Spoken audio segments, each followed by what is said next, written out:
ครับพี่น้องคณะสัตยาญาติโยมพระสงฆ์หลวงเราขอคณะกรรมการคณะสัตยาและหลวงพ่อหลวงขอให้โมทนาทางเจ้าภาพทุกคณะที่ได้ทำข้อที่ได้เป็นการครับพระหลวงพ่อหลวงที่ได้เข้าแต่ละคือ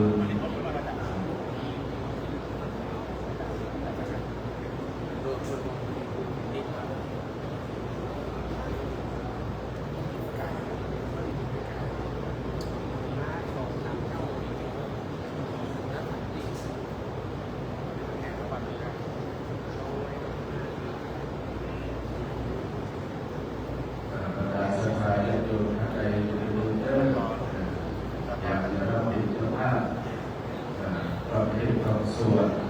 อุทิศขอบคุณขอบกุศลคือการปลูกกุแดงของเราเป็นประจำก็คือวันที่7 เริ่มจะโยนทั้งหลายพอวันที่8 ช่วงเช้าก็จะได้มีพิธีทักษิณาตู้ประธานพิธีติดโซ่ของกุแดงของเราเพราะฉะนั้นในระหว่างนี้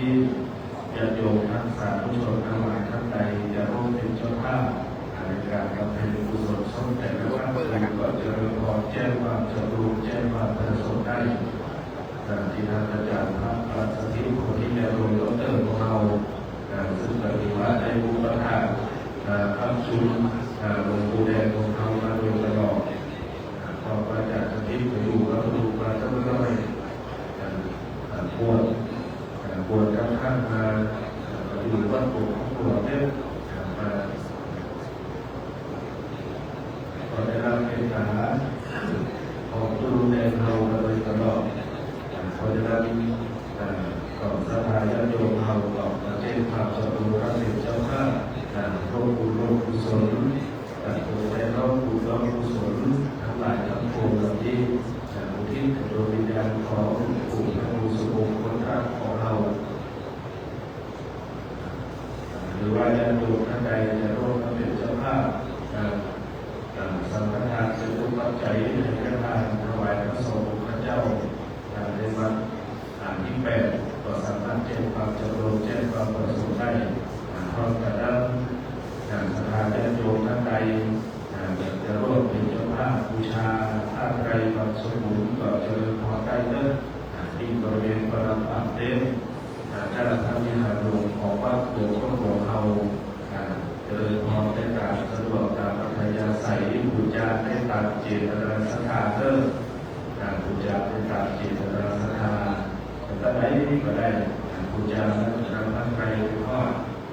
ที่คุณท่านผู้สยโยมแล้วพระสงฆ์พระเจ้าจะได้เป็นตาพิจารณาพระบาปสมุนน้อมตะปูน้อมตะปูส่วนที่จะโดยวิญญาณของหลวงปู่ต่อไป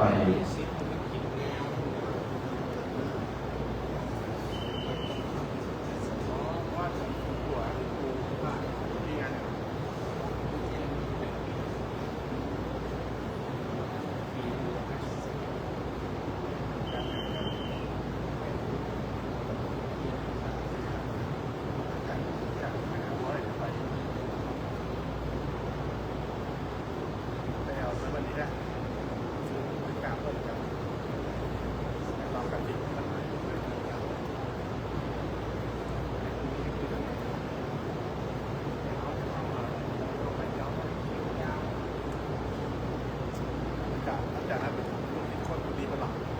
จากที่สอนทุกวันไปปีต้องไปเรียนไปจากใหญ่ๆหนาวลมใช่ครับ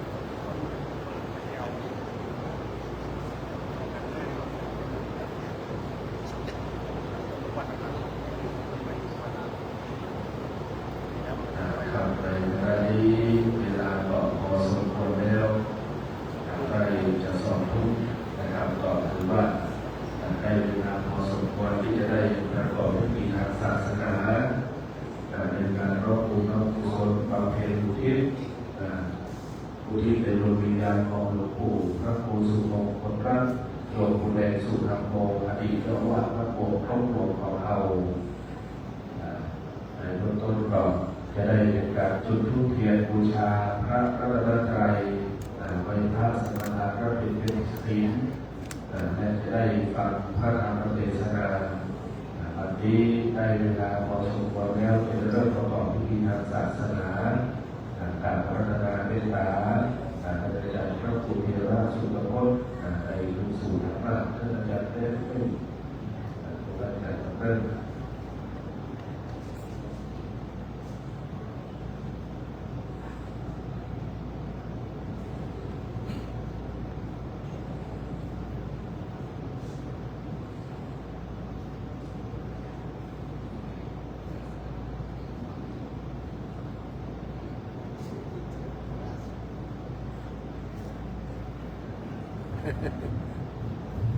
อันนั้นเด่นดิ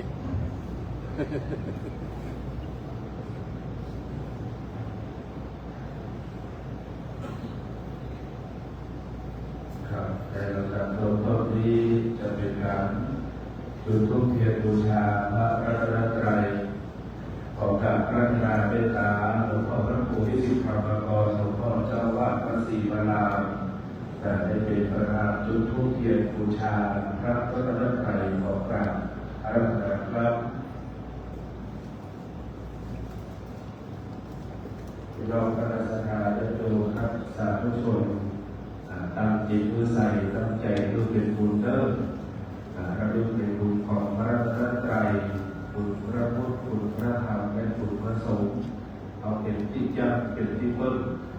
เป็นสารณะที่เราได้ทำความดี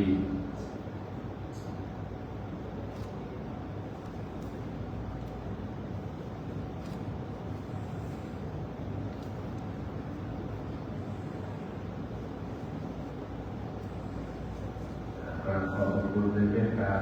หลวงพ่อพระครูวิสิทธิ์ธรรมกรได้จุดธูปเทียนบูชาพระรัตนตรัยต่อไปขอได้เจริญพรท่านอาจารย์พันธีบุญประเสริฐนายกพุทธสมาคมจังหวัดเชียงใหม่ได้เข้าน้อมจุดเทียน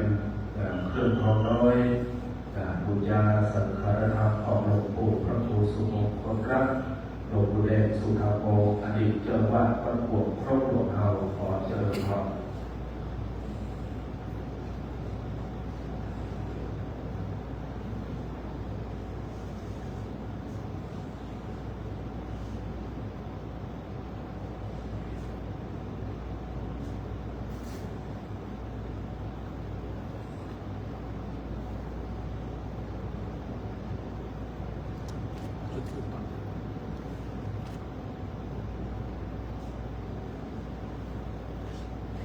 พร้อมกันนั้นเจริญพรท่านอาจารย์พันธีและประเคนขันธ์ศิษย์ด้วย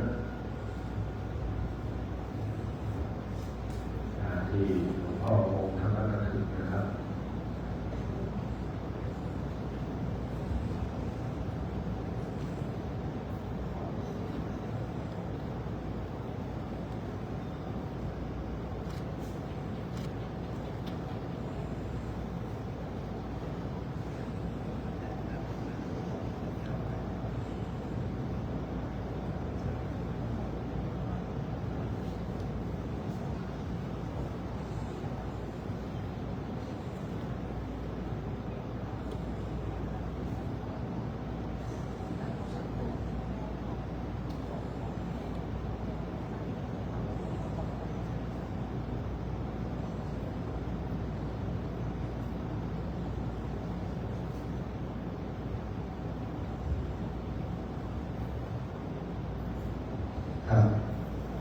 ลำดับต่อไป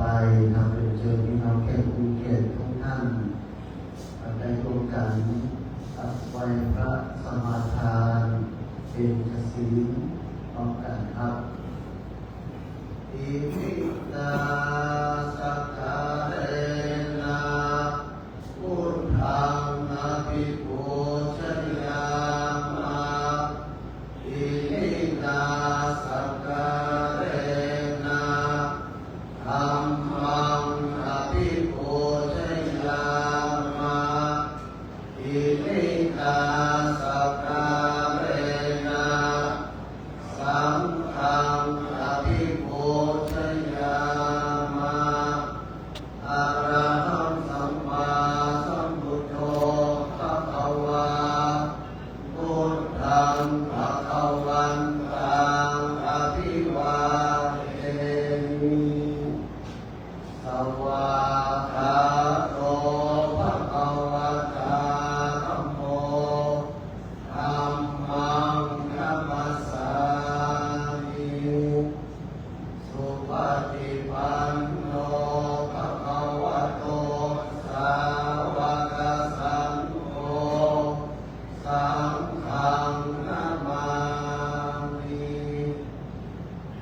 ยังพันเต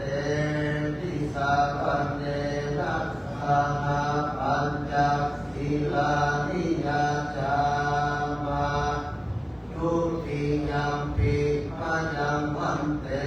ทิสารเนนะสหปัญจศีลานิยาจามาตาติยัมปิมายังพันเตทิสารเนนะสหปัญจศีลานิยาจามานะโมตัสสะภะคะวะโตอะระหะโตสัมมาสัมพุทธัสสะนะโมตัสสะภะคะวะโตอะระหะโตสัมมาสัมพุทธัสสะนะโมตัสสะภะคะวะโตอะระหะโตสัมมาสัมพุทธัสสะนะโมตัสสะภะคะวะโตอะระหะโตสัมมาสัมพุทธัสสะนะโมตัสสะภะคะวะโตอะระหะโตสัมมาสัมพุทธัสสะนะโมตัสสะภะคะวะโตอะระหะโตสัมมาสัมพุทธัสสะพุทธังสรณังคัจฉามิพุทธังสรณังคัจฉามิธัมมังสรณังคัจฉามิธัมมังสรณังคัจฉามิสังฆังสรณังคัจฉามิสังฆังสรณังคัจฉามิตุติยัมปิพุทธังสรณังคัจฉามิตุติยัมปิพุทธังสรณังคัจฉามิตุติยัมปิธัมมังสรณังคัจฉามิตุติยัมปิธัมมังสรณังคัจฉามิตุติยัมปิสังฆังสรณังคัจฉามิตุติยัมปิสังฆังสรณังคัจฉามิตติยัมปิพุทธังสรณังคัจฉามิ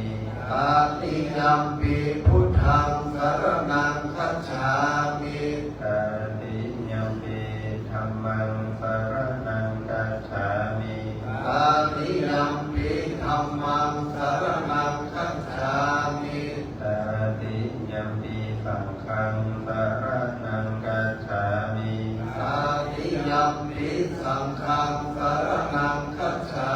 มิปานาติปาตาเวระมณีสิกขาปะทังสมาธิญามิปานาติปาตาเวระมณีสิกขาปะทังสมาธิญามิอะตินนาทานาเวระมณีสิกขาปะทังสมาธิญามิอะตินนาทานาเวระมณีสิกขาปะทังสมาธิญามิกาเมสุมิจฉาจาราเวระมณีสิกขาปะทังสมาธิญามิกาเมสุมิจฉาจาราเวระมณีสิกขาปะทังสมาธิญามิมุสาวาทาเวระมณีสิกขาปะทังสมาธิญามิ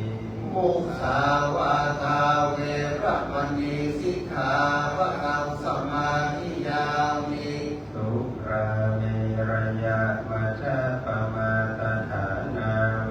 ระมณีสิกขาปะทังสมาธิญามิสุราเม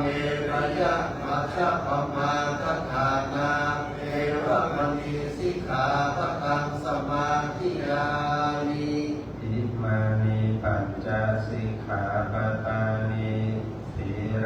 นะสุขติยันติสีเรนะโภคสัมปทาสีเรนะนิพพุติยันติตัสสะมาสีลังวิโสทัสเยกับในลำดับต่อไปจะได้เป็นการจุดเทียนส่องทางขอเจริญพรท่านอาจารย์มานิขันธสีมา นายกยุวธิการสมาคมจังหวัดเชียงใหม่ได้เข้าจุดเทียนสองทางนะครับ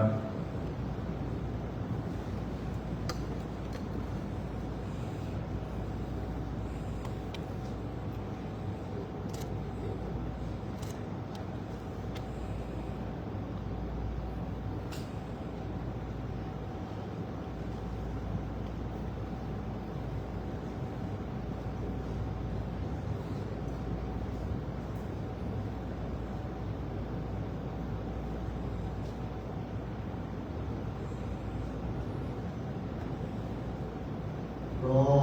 มาจันโลกาธิปติสหัปติกาดัชนียธิวรังอาญาจตาสันติตาสัตตาปรจกจาติกาเอเสสุนัมมังอนุกัมปิมังปัจจัง นะโมตัสสะภะคะวะโตอะระหะโตสัมมาสัมพุทธัสสะนะโมตัสสะภะคะวะโตอะระหะโตสัมมาสัมพุทธัสสะนะโมตัสสะภะคะวะโตอะระหะโตสัมมาสัมพุทธัสสะสุโขปุญญตากุจโยติ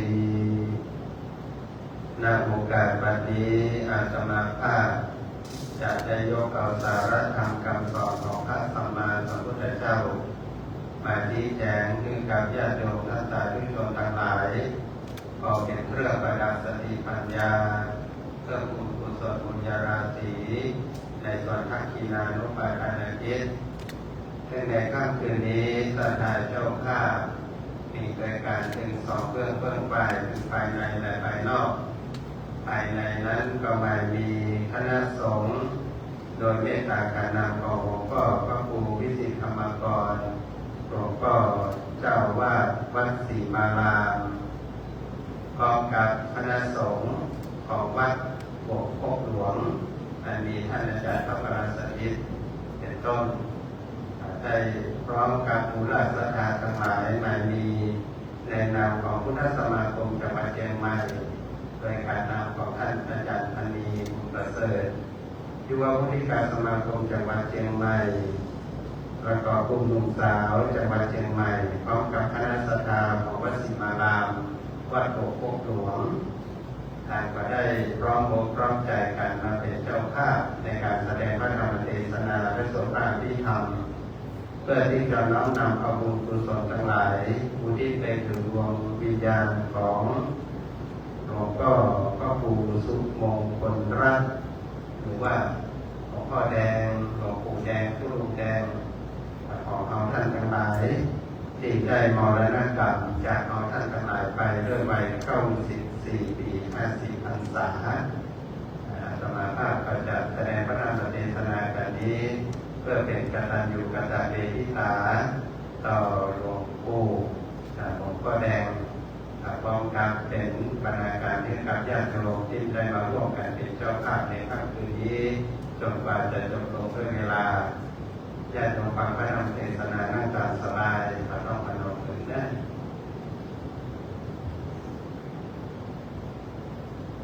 เป็นโอกาสดีขอการไปแสดงพระธรรมเทศนาหลวงพ่อท่านพระครูวิสิทธิธรรมกรก็ดีท่านอาจารย์ปอนาสะอาดก็ดีอาจารย์มานิอาจารย์ธนีคนที่ได้เคยฟังอาตมาเทศถ้าว่าผู้ที่จากลาอายุเกิน80จะขึ้นภาษีเหมือนกันทุกที่ว่าสุโขบุญญาสาอุจโยเพื่อเอาบูชาผู้ที่จากลาตามที่ได้ฟังคำสั่งคำสอนของหลวงปู่ทองของหลวงพ่อพระครู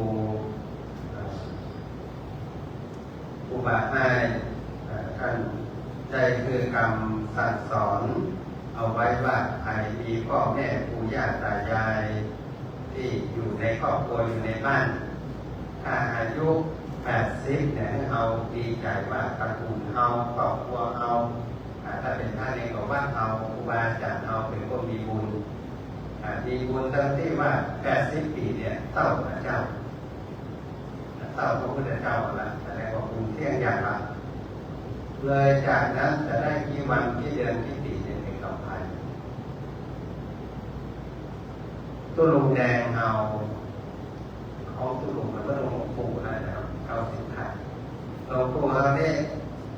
94ได้กำไรมา14 ปีจะได้มาหลอกเขาเงินเลยนิดหน่อยดังนั้นญาติโยมทั้งหลายยิ่งหลวงปู่ทองท่านบอกว่าถ้าอยากอายุยืนขึ้นมาไหวของเท่าบอกว่าคนเท่านั้นถ้าเป็นมีอายุยืนสุขภาพดีแข็งแรงเอาไปเยี่ยมไปหาไปไหว้ไปสาบเป็นเนี่ยเป็นเทพที่เอาอายุยืนก็เนี่ยคนเท่าก็จะปัดก่อนเอาปัดก่อนแล้ว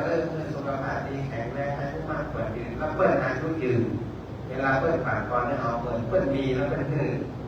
ดังนั้นการที่ไปไหว้ไปเยี่ยมหาเอาโอกาสว่าเปิดจากลาแล้วเอาไปไหว้ก็ดีเป็นบุญกุศลนั่นเองเป็นเหตุให้ได้พรข้อที่ 1คือเป็นผู้ที่มีอายุดังนั้นวันนี้ถึงคณะสงฆ์คณะสัตยาที่ได้มาร่วมกันบำเพ็ญก่อกระกุศลอุทิศให้กับหลวงปู่อายุ94 ปีขอเอาท่านทั้งหลายมีสุขภาพดีแข็งแรงอายุมั่นกว่ายืน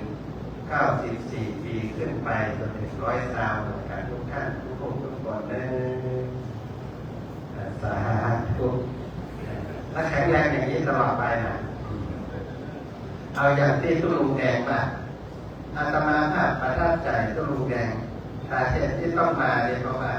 ตลอดระยะเวลาที่มาได้มาเทศที่วัดหลวงพ่อหลวงและได้ตามตุลุงเกือบทุกครั้งที่ประทับใจตุลุงที่พูดกันครั้งแรกเพิ่นบอกว่าเอาแก่ได้แต่ห้ามเท่าตอนนั้นเพิ่นยังเข้าซีเลยนะเพิ่นบอกว่ามาหาจำไว้เอาแก่ได้แต่ห้ามเท่าถามว่าอยากตุลุงแก่ก็เท่าเหมือนกันเพราะว่าแก่นี่เป็นธรรมดาพระพุทธเจ้าว่าเจ็บเกิดแก่เจ็บเป็นของธรรมดาแต่เท่านี่มันใจได้นะเนี่ยมูเท่านี่มันปวดคุยมันจะลุกก่อนเนี่ยจะหน้าก่อนเนี่ยจะเตี้ยวยากกว่าผีเนี่ยอันนี้มูเท่ามาเพราะฉะนั้นห้ามแก่ได้แต่ห้ามเท่าต้องแข็งแรงไว้อันนั้นก็เลยการพูดเปิดแนวก็เลยเอาไปเต้นเอาไปพูดแล้วก็หลายครั้งมาเต้นที่วัดบอกพกเป็นจะได้ฟังคำพูดคำจัดเอาตุลุกเป็นเต้นถ้าไปเล่าขวดเพื่อนรู้สึกว่าถ้าจะเล่าแล้วแกนะแต่ที่ไหนเอาตุลุงแดงไปเล่าขวดเพราะฉะนั้นแม้ว่าตุลุงมาได้ครับเป็นลูกศิษย์ลูกหาแต่ตัวอาตมาภาพถือว่าคำสั่งคำสอนคำแนะนำของตุลุงของพระตุลุงแดงเนี่ยเป็นคำแนะนำสั่งสอนที่ดีใครจะไปบอกว่าโอ้ตุลุงแดงนะมันปวดมันเข้าแล้วเล่าความหลักเพื่อนเขาฟังว่าโอ้นี่ผมรู้แก่แล้วเนาะเอาว่าเขาไม่ได้หอนเขาเกิดมาตันแล้วถ้าตุลุงมันปวดภาษาข้าจะว่าภาษาในการปวด50 กว่าภาษาเรื่องถึงคำพูดครูบาเถื่อนว่าเวลาข้าไปเยี่ยมวัดบาอารานี้ข้าปักเข้าหน้าวัดหรือวัดแต่ที่สมัยก่อนนะมันมาเหมือนประเดี๋ยวกล้องวงจรปิดก่อนนั่งกล้องถ่ายรูปมือถือมาได้เป็นญาติแบบเดิมมาได้ละเพื่อนว่าข้าไปเยี่ยมนะวัดจึงได้ยินข่าวว่าที่วัดนี้มีผู้เจ้าคนเดียวชื่อตุลุโลข้าไปเยี่ยมแค่เข้าหลักว่าถ้าไปหาแบบเขามีก็คนห้องตุ๊กนี่นะห้องตุ๊กได้มาเรื่องเป็นบทเป็นเท่า2ชาวบ้านนี่ก็มาข้อหาว่าคนนี้บวชไม่ใหญ่เนี่ยจะบอกห้องครูบาใจรู้ใจกันห้องตุ๊กนะครูบาเรียกว่าใครจะห้องตุ๊กก็ได้แต่ถ้าห้องครูบาอันนี้นะฮะอันนี้ต้องใช้ผู้การมาคนเดียวนะแต่ต้องไปอยู่ด้วยกันถ้าไปเยี่ยมหากเพื่อนกำลังนั่งจัดนั่งฟั ฝ้าหม้อแกงท่านอย่างนี้ครูบาอย่างนี้กี่แกงอย่างแกงพัดแก่มัน5 โมงแล้วเนี่ยใส่อย่างเขาอ่อนกับซื้อจีนมันต้องใส่จีนอย่างนั้นครูบาที่เข้าหรือยังครูบาอย่างเงี้ยแค่นั้นถ้าไม่ได้กี่เอาไปกันสักน้อยครับกันนั่งดูไปแล้วมาแม่ยังไม่ได้เราก็ถามเรื่องวัดเรื่องบ้านเรื่องอย่างเสร็จแล้วก็ลาที่เพื่อมาใครจะว่าอย่างไรก็ได้แต่ถ้าเขาลบนับถือตูโลเนี่ยแบบเป็นครูบาอันนี้มายาไม่ดีเพื่อนมาลบเพื่อนมานี้เป็นเจ้าหาว่าวันที่เจ้ามาฟังหล่นเนาะหม้อแกงไปสอนมีเลยเพื่อนอย่างใดอย่างนั้นอันนี้สัจจะอันที่เนี่ยแต่มันก็ลงอย่างนี้ว่าบางทีเขาผีเข้าแรงนี่ก็ถามว่าท่านผีเข้าแรงแบบอย่างนี้นะ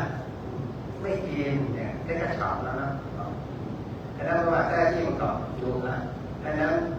ความจากท่านครูบาเนี่ยบอกว่า1ไม่มีมายาไม่หลอกลวงถามว่าเป็นอย่างท่านครูบาก็เลยว่าทำไมครูบาเจ้าสิทธิธรรมสิทธิชัยแห่งวิหารพระสวนดอกเพื่อจะบอกแม่ครัวว่าแกงเพื่อไว้ห่อ1เนี่ยอันนี้ไว้ท่านดีอย่างเงี้ยโอนกับเพื่อนโอนนี่กี่อยู่บนรถเท้าหรอกบอกคุณแต่ไม่ไปกินด้วยก็ทานคุณตาไปในสลามเขาทำงานนะไอ้ลูกมันหลงเขาแจ้งเองนึกของแต่เอามาผสมคุณเจ้าดีไปที่ประเทศใช้ได้ยังไงครับไม่ได้ใช้พลังงานอันนั้นหน้าของเองนะก็เนี่ยกินน้ำของพื้นฐานก็น้องประหลอดมันก็อันนั้นเป็นต้องการพลังงานน้อยร่างกายเรานี่ต้องการพลังงานน้อยแต่กินน้อยตัวไปแต่เราอ่อนลงต้องการพลังงานแล้วก็อันนี้อาจารย์ตอนนี้ต้องไปถามครูบาอันนี้ครูบาเปิดบอกว่าที่เขากินเยอะเขายากการเขาแปลงบ้านที่พระเจ้าอยู่2กินข้าวแรงบาเสียกรรมฐานพระพุทธเจ้าเอาสมัยก่อนครูบาอาจารย์บ้านเรากินเขากล่าวว่าไม่กินข้าวแรงนี่ตอนเอาพระพี่น้องกรุงเทพนี่หรอกเพราะว่าพอพระพี่น้องกรุงเทพไปถามถ้าฉันเรียนได้ยังไงนี่หรอถ้าเป็นแต่ก่อนเขาจะแอนกันแต่ถ้ามาถามเขาประเด็นเรียกว่าถ้าฉันเรียนได้ยังไงได้สิโยมเอามาห้อยอย่างนั้นเนาะแต่ถ้าถามเรียนได้จากประเด็นเขาบอกว่าเขาเคยฉันเย็นเนี่ยเขาเวฟตลอดมันพูดตลอดถามที่ผู้เล่นอะไรเนี่ยอันนั้นตู้ลงแดงเป็นพระที่ดีตนหนึ่งที่เอามาว่าตู้ลงแบบได้มีมาจากมีอย่างก็คือมีอย่างก็แบ่งปันแล้วก็แนะนำสิ่งที่ดีๆเอาอย่างนั้นพอรู้ข่าวว่าตู้ลงไม่สบายเพราะท่านพระราชทิตนี่จะเป็นคนรายงานว่าตู้ลงไม่สบายนะอาจารย์เข้าโรงพยาบาลวันที่เปิดฉลองเนาะฉลองตำแหน่งของท่านอาจารย์สถิตฉลองปริญญาทำบุญถึงเจ้าตาตู้ลงไม่อยู่ไปนอนโรงพยาบาลมาเกิดเป็นอาตมาภาพเลยครับว่าตู้ลงเยี่ยมได้ไหมหมอห้ามเพราะว่าติดปอดติดเชื้อต้องอยู่ในห้องควบคุมพิเศษภายในนั้นก็เลยว่าเดี๋ยวถ้าตู้ลงทิ้งมาอยู่บ้านไม่ได้บอกคำนี้ใจก็เกินถามว่าเอานี่เอาเพื่อนไปหลอกกวนตลอดเลยเพื่อนมาสบายก็บอกมาหาเพื่อนเนี่ยเนาะพอดีว่าจะเจอกันวันที่2เนาะท่านอาจารย์สถิตบอกว่าอาจารย์ตู้ลงทิ้งมาอยู่บ้านแล้ว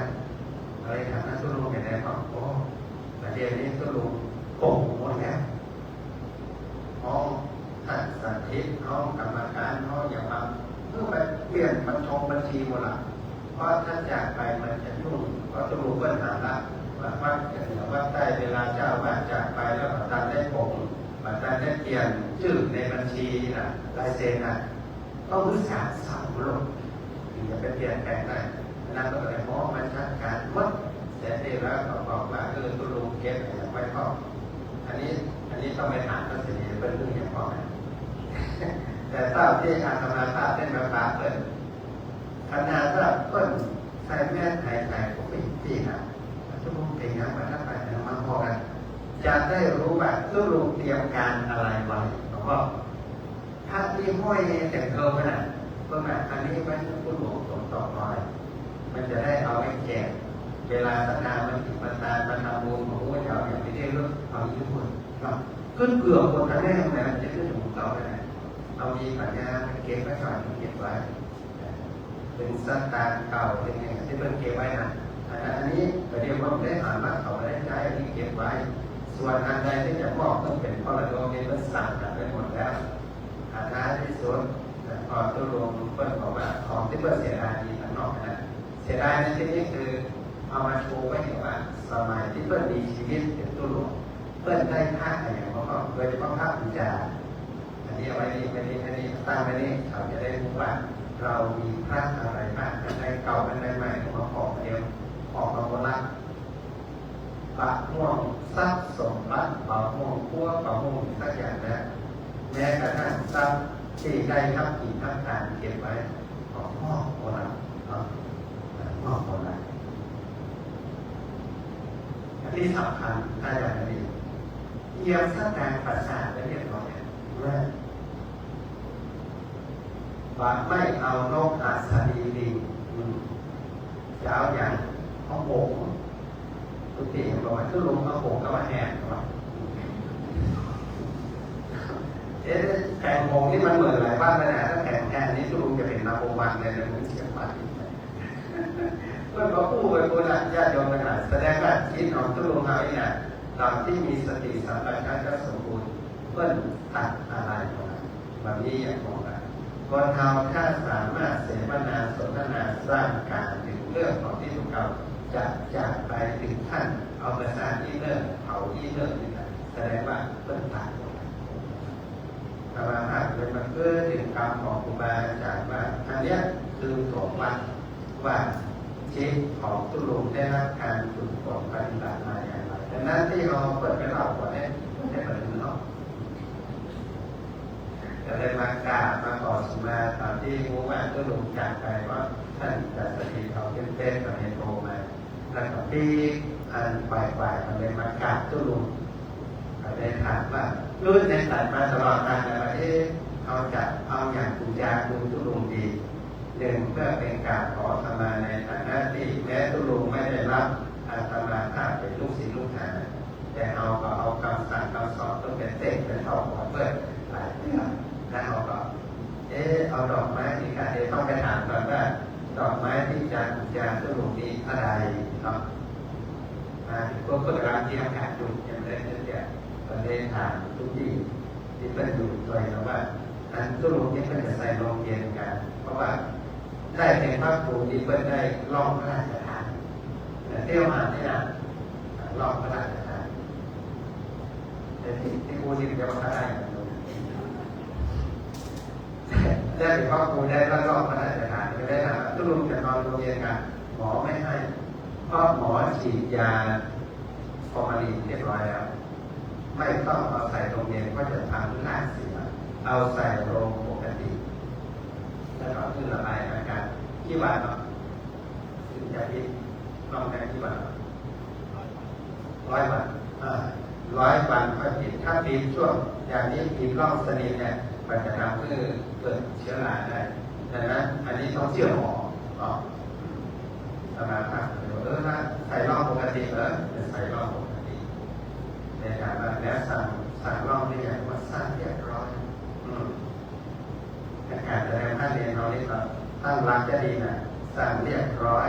ถามว่าราคาร่องเท่าไหร่35,000แล้วมันมีของอันนี้นะอาจารย์วันนี้ที่เพิ่มขึ้นต่อนะร่องเพิ่มบอกราคาเท่าไหร่เท่านั้นถ้าต่อเราจะเป็นคนต่อไปเลยเพราะว่าเอาไปได้ต่อละ35,000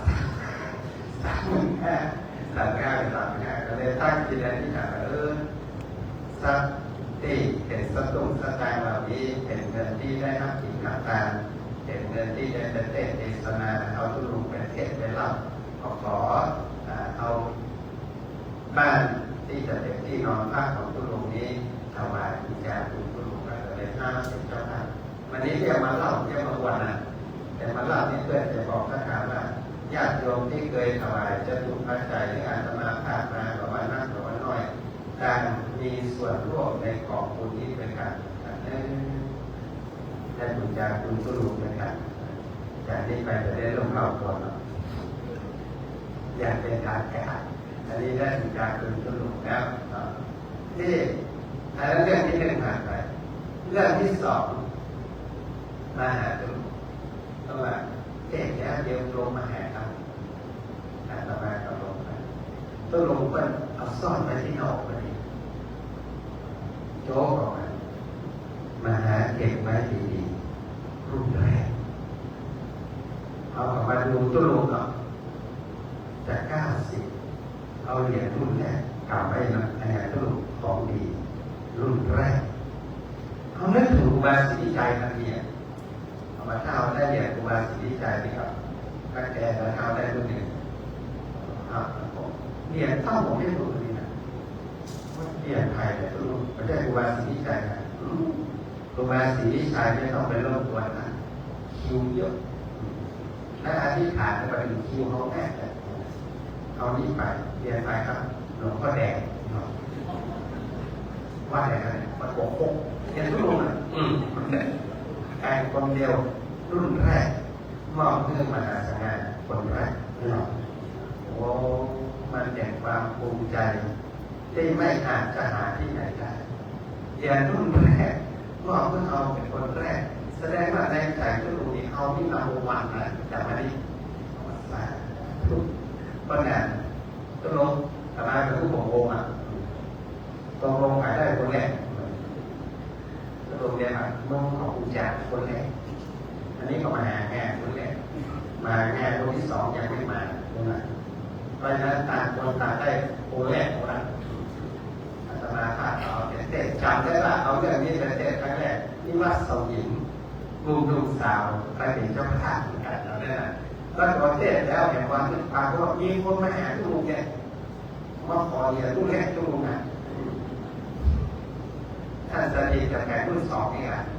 ตามก็ทำรุ่นประมาณนั้นถามไปก่อนดังนั้นมีรุ่นเดียวมีอยู่ก่อนมีละตามในนี้เป็นรุ่นแรกนี่แหละอาตมาถ้าถามทุกลุงครับเรียนครูบาแดงนี่มีคุณขนาดถูกไหมมีเข้าหลับหมดว่าเรียนข้าแล้วมีเข้าหลับ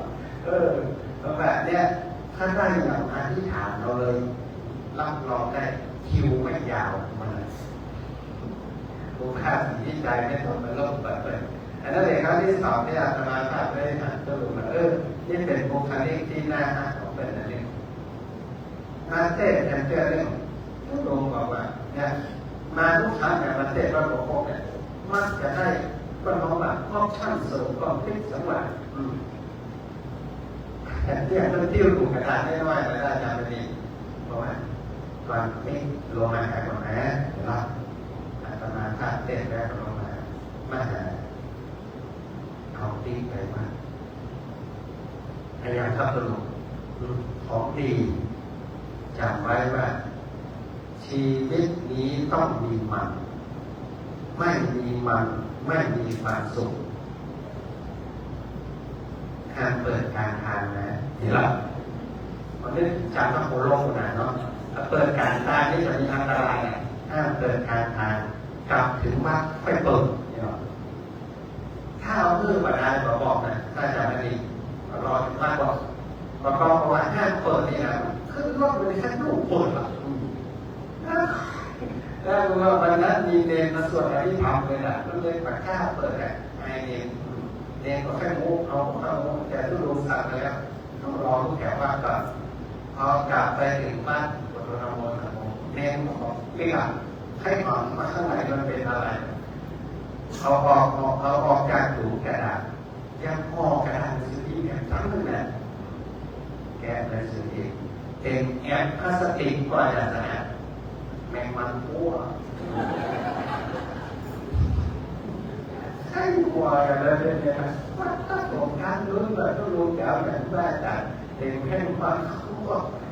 ก็เลยว่าต้องรู้บอกแล้วว่าชีวิตต้องมีมันนี่นะแต่ว่าต้องรู้มันเราต้องรู้สึกแม่นมันนี่การว่าต้องรู้เป็นตัวอารมณ์ดีเล่นเอาเนาะแล้วของมาเต้นการเราออกมาคืนเนี่ยเป็นว่าหามาคืนที่ต้องรู้นะเอามาคืนนี่อย่าง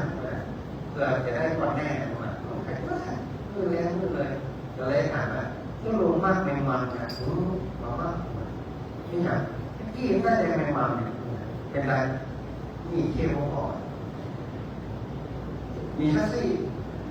เพราะฉะนั้นมีก็เหลือไปเคี้ยวแมงมันแต่มันนุ่มอย่างนะกินไม่ได้เลยนะแล้วต้องลงไปเอาแมงมันอย่างแมงมันเนี่ยนะโยมเนี่ยจะตอนสลาไม่ต้องดีหรอกเนาะมันเป็นนี่ประเดี๋ยวนี้มันมีละปู่ตัวนอนเห็นบ้านของเราของเราตอนมันดีๆเนาะสถานมาเก็บแมงมันก็ลงมาแล้วมาเก็บแบบนี้ก็มันออกนี่มาเก็บที่ไหนออกนี่มาเก็บนี่มันไม่ดีนะมันเป็นหน้าบ้านหน้าบ้านโยมมาไหนก็ลงแมงมันนี่มันเป็นสัตว์ในเราคุณเราเก็บมันมากินเป็นการลงโทษนะลงมามันเป็นยังไงมันลืมก็มันเหลือพ่อเหลือแม่รับพ่อรับแม่มันไปอยู่ในโอบ้านพ่อแม่ยมรู้ได้แต่พ่อนี่ค่ะอันนี้เป็นเล่ามาพี่น้องตายแต่ตัวน้อยวันที่เข้ามาในใจหรือไม่พ่อแม่ห่างความเจริญเติบโตของมันเปิดกำบอกว่าอันนี้คืออันตรายตัวใหญ่ย่อมเป็นเป้าชัดพ่อแม่หรือว่าจะไปออกบ้านไปไกลถ้าออกบ้านไปไกลนี่มาอันตรายมาของแม่มาทั้งพ่อเขาเนี่ยใหญ่เนี่ยบอกก่อนนะวิ่งปีนด้วยนะปีนได้เพราะนั้นขอเขาได้ออกจากบ้านไปแล้วเขาจะตายอีกพ่ออีแม่ตายที่ไปน้องวิ่งไปแอบว่าไปดูเขาไปว่ากรุงเทพคนนั้นจะไปดูชมตายแก่ตายเนี่ยพ่อแม่ก็เชื่อมันหรอกเพราะมันบอกว่ามันอ่านว่ามันเซิร์ชกูเกิลเซิร์ชอินเทอร์เน็ตมันพอติ๊กตอกกับว่าโลกข้างนอกที่มันหน้าออกออกไปแล้วถ้ามันได้ออกไปมันจะลืมพ่อแม่มันจะตายพ่อแม่อย่างพ่อแม่ก็เลยอ่านทุกอย่างมาให้พ่อขี่หลังที่แม่ขี่หลังที่พี่น้องๆขอแค่ขอหาขอปีมาจนมาแต่แรกบูนออกมูมาพอต้องออกรูได้เท่านั้นสัญชาตญาณเดิมโผล่มาอย่างมันแพ้ปีกเราไปแล้วพ่อแม่พี่น้องปีกมันที่มันตายมาแล้วมันบินไปบินเป็นตัวเดียวลากพี่ลากน้องเนี่ยปากรูนะนะเวลาเราไปเก็บแมงมันนะทุกคนที่จริงแมงมันมันไม่ได้โกรธเรามันโกรธไอ้ตัวที่บินลากมันเขาเรียกโฟกออกเนี่ยกลับมาลงเนี่ยนั่นเราต้องจับมันมาลงโทษนะเป็นสัตว์อาการอยู่ทำไปทำมาแล้วถ้าอันนี้แมงมันที่ตุลุงผมนี่ของโยมนะใช่ตุลุงไปกราบแม่ทาเตียวขอเปิดขายมาแต่จับใส่คนเท่านั่งขายแมงมันอ่านปุ๊บก็เติมแห่งแม่เพราะตอนเอาแน่น้อยมันมีอย่างนี้นะแม่ก็มีลูกชายแม่นั่งแมงมันมาพั่วมาตัดแล้วนี่ไม่ได้กินเป็นตัวนะพวกเราพี่น้องหมายนะทำตรงนี้แล้วแขนแม่นี่มันจะตุ่มว่าแมงมันโผล่แล้วไปหาคนเท่านั่งขายเรื่องเติมแห่งเนี่ยเปิดบอกราคามาเมาหมดแล้วนะมาได้ข้อจริงดูเปิดที่บ้านดูซื้อห้องซื้อเกินแค่นี้เรียกมาถึงว่าเอาเงินทุนเจ้ามาเนี่ยช่วยกันการแมงมันใส่บุญนะพุทโธธรรมโมสังโฆสัจจรออกมาเป็นว่าใส่ญาติไม่ใช่อะไรมันจะเข้าไปปรุงเข้าแถวนี้มันเป็นบ้านจัดสรรถ้าอย่างนี้คุณหญิงคุณนายเยอะเพราะฉะนั้นคุณหญิงคุณนายแต่ทุกคนมานั่งเก็บแมงมันเนี่ยไม่มีทางมันต้องไม่ได้กินหรอกแมงมันกู้เนี่ยเวลามันไปกินข้าวบาตรโยมใส่บาตรพ่อหลวงพ่อจะโจมแมงมันของญาตินะโยมนี่แหละของอร่อยของร้านแมงมันนี่แหละโปรโมชั่นคืนกำไรให้ลูกค้าแต่เอาแมงมันผู้โยมที่ใส่บาตรแล้วมันเหลือนึกถึงมาหาเขาว่ามันเต็มมันคือตัวหลวงก็เลยเก็บไว้ก็เห็นไหมเขายังอยู่ในใจไม่เลย เห็นแมงมันไหมครับอะไรถามว่าถ้าจุลุงแกจะมาบอกผมว่าอันนี้แมงมันคั่วผมจะได้ต้องพูดนักเนี่ยพอจุลุงบอกว่าชีวิตต้องมีมันไม่มีมันไม่มีความสุขผมนึกว่าโอ้จะเป็นของดีนะแหมพอจานเดียวชีวิตต้องมีมันไม่ใช่แมงมันนะพยายามครับมันนี่ชีวิตต้องมีมันนี่ถ้ามันมีมันนี่มันมีความสุขต้องมีเงินศรัทธาเนี่ยการเป็นวันนี่มาคือว่าเพื่อได้เงินเพื่อเนี่ยไปซื้อข้าวซื้อปลาแบงบ้านแบงจองซื้อรถซื้ออะไรเนี่ยการระบายเงินเอาอย่างทุกเจ้าเอาการขายมาบอกว่าทุกเจ้าอยู่ไม่ต้องใช้เงินนี่นะไปอยู่วัดอยู่ในวัดอยู่ไม่ได้ต้องใช้เงินวัดกาไฟของเงินทำทุกเจ้ากระจายกาไฟในของทางไฟนะของโซนนั้นว่าไปอันนั้นโซนนั้นอันนั้นทุกอย่างใช้เงินหมดเนี่ยเนมมันต้องจ่ายค่าเทอมแล้วเนี่ยไม่เงินดีนะเนาะอันนั้นทุกอย่างใช้เงินหมดอันนั้นชีวิตต้องมีเงินมีมันที่ใช้คือเก็บประโยชน์คนใกล้ที่จะรู้ว่าทุกลงเอาใช้เงินจะแต่ป้าอย่างนี้ใช้เงินหมดอ่ะสมาธิมันเลื่อนถึงขั้นพอฟังทุกลงเนี่ยเลื่อนถึงขั้นครูบาเดือครูบาเดือว่ามหาคนเอาเนี่ยอาจจะมาบอกว่าไม่ใช้เงินใช้ทองหรือบอกว่าการทำบุญทานเป็นแค่ข้อเดียวนอกนั้นทำบุญโดยไม่ต้องใช้เงินก็ได้ดีนะเพราะว่าเมื่อจะสอนท่านทานศีลภาวนาถ้าจะไม่ได้3 อย่างเฉพาะทานเท่านั้นต้องเอาเงินเอาทรัพย์สินเพิ่มนอกนั้นศีลก็ไม่ต้องใช้สตางค์ภาวนาก็ไม่ต้องใช้สตางค์อนุโมทนาก็ไม่ต้องใช้สตางค์นี่หรอกได้ยังไงครับมีโยมคนมาปฏิบัติมาขอปฏิบัติธรรมปฏิบัติครูบาเดือนสมัยก่อนนะครูบาว่ามันมานั่งปฏิบัติธรรมแล้วมันจะที่มันก็มารอลาชาติโยมก็มาเล็กๆเวลาโยมทำบุญเอาปัดกรโชว์ปุ๊บโยมมือละสาธุอนุโมทนาด้วยนะคะเห็นไหมจะผ่านไปในมาตราสาธุเนี่ยมันเอากรปุ๊บเอาละขออนุโมทนาด้วยนะคะเอาบุญจะเพิ่มบุญต่อละอนุโมทนาใหม่ละครูบาแบบมันอนุโมทนาคุณต่อก็ฟังโยมไปโอ้ละแกก็เข้ามาละจะมาถามละครูบาบอกได้ค่ะโยมไปอนุโมทนาแบบชื่อว่าฟังหรือเปล่าโยมก็บอกว่าครูบาคะอนุโมทนาก็ได้บุญไม่ใช่หรือคะใช่เนี่ยหลวงพ่อหลับท่าที่หาคุณหรอกทำไมคะถ้าคนมาว่าคุณเนี่ยทุกคนมาขออนุโมทนาด้วยนะคะนี่นะพวกเรามีสักการซื้อกับเพื่อนหรือหมูตอบนะอนุโมทนาเนี่ยมันต้องทำโดยยกกระเทียมด้วยนะแล้วมันไม่ได้บุญหรอกนะพระนาฏสิหลับอุบาทโยมเวลาโยมไปแนวเมื่อโยมไปแนวแล้วเขาบอกว่าเนี่ยมีก๋วยเตี๋ยวหน้าวัดหลวงพ่อหลวงเนี่ยอร่อยฉันเคยถ่ายรูปส่งมาให้เขาถามว่าโยมบอกว่าเนี่ยก๋วยเตี๋ยวหน้าวัดหลวงพ่ออร่อยแล้วลูกบอกนะโยมกินไหมไม่กินจะกินต้องเนี่ยนะต้องไปกินเองมันแค่เพราะฉะนั้นบุญที่อนุโมทนานะมันจะได้บุญที่เขาส่งมาเพื่อในลายนั่นเนี่ยนะสุดท้ายมันเกิดนะจะต้องแค่ความเล่นกับเล่นอะไรไม่ได้หรอกไม่ได้นี้นะนำบุญอนุโมทนาแต่ไม่ทำเองนั้นบุญต้องทำเองและที่สำคัญเลยเพิ่มยัดยา2 ชุดเพราะนั้นชุดหนึ่งมี3 เม็ดชุดหนึ่งมี10 เม็ดเขาไปล้วงเลยหมอเลือกกินกับเม็ดเป็นยังไงหมอยัดยาที่3 เม็ดอันนี้แก้ไข้อันนี้แก้อักเสบอันนี้แก้ปวดผู้แก้อักเสบเนี่ยผู้แก้ปวดที่ยาที่ไข้เม็ดเดียว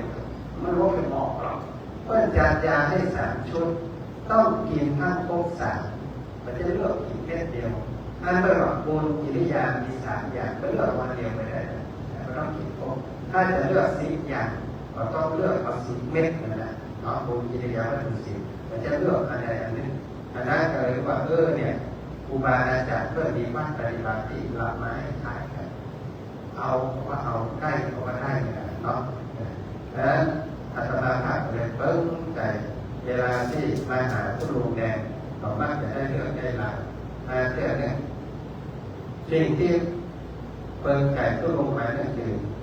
ไม่เคยบ่นตุ๊กไม่ได้ยินเลยยกเว้นตอนเข้ายารอบสุดท้ายเนาะเอาละจึงจะไปละรอบสุดท้ายรอบนั้นคือผู้ลุงไปแล้วสบายมากอาตมาภาพเลยเอาผู้ลุงแดงไปเต้นทุกครั้งแบบหลวงพ่อแดงสบายมาก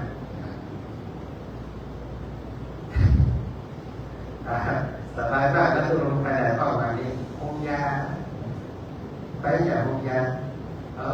มาผู้ลุงมาจะให้ขอโยมมาทำบุญเสร็จเรียบร้อยมาถามหลวงพ่ออายุเท่าไหร่คะผมก็เลยบอกว่าอายุจะ90แล้วต่อไปสาธุบุญของหลวงพ่อเคยตรวจสุขภาพบ้างไหมคะทุลุงแดงบอกว่าเอาแบบตอบด้วยความมั่นใจว่าไม่เคยมันนึกว่าโยมจะบอกว่าเอาสุขภาพดีโยมจะบอกว่าถ้าหลวงพ่ออายุจะ90แล้วไม่ตรวจสุขภาพได้ยังไงเกิดปุ๊บปั๊บเป็นอะไรไปที่จะไม่ได้นะครับวันนี้มันเกิดหนูขอทำบุญกับหลวงพ่อได้ไหมถามมันก็ล้วนตู้ลุงแดงกับเราบอกว่าโยมถามว่าขอทำบุญได้ไหมตู้ลุงประทับกำลังแกะโกตอนนั้นก็เลยว่าจากประสบการณ์เป็นผู้เจ้าเนี่ยโยมต้องขอทำบุญต้องพอแบ่งบุญทีแน่ๆเราเรียนตอบทันทีไม่ต้องคิดว่าได้พอได้ปุ๊บโยมบอกสาทำมือล้วงกระเป๋าจงโทรศัพท์ตู้ลุงแดงบอกว่าโยมจะสแกนนะมาสแกนนะครับวางโทรศัพท์ฮัลโหลอยู่ไหนอยู่โรงงานพอดีนี่วันนี้วันเกิดเรามาทำบุญที่วัดหลวงพ่อหลวงเนี่ยหลวงพ่ออายุตั้งจะ90แล้วแต่ยังไม่เคยตรวจสุขภาพเลยวันนี้เราคงกับด้วยเรานะส่งรถไปรับตัวเลยได้อยู่ที่รอฝากโทรศัพท์ได้เดี๋ยวเราบอกตู้เดี๋ยวรถมารับข้าหลวงพ่อข้าถ่ายโยมรับหลวงพ่อไปไหนไปโรงพยาบาลเห็นแล้วมาถามอาตมาสักคำเดียวว่าอยากไปไหม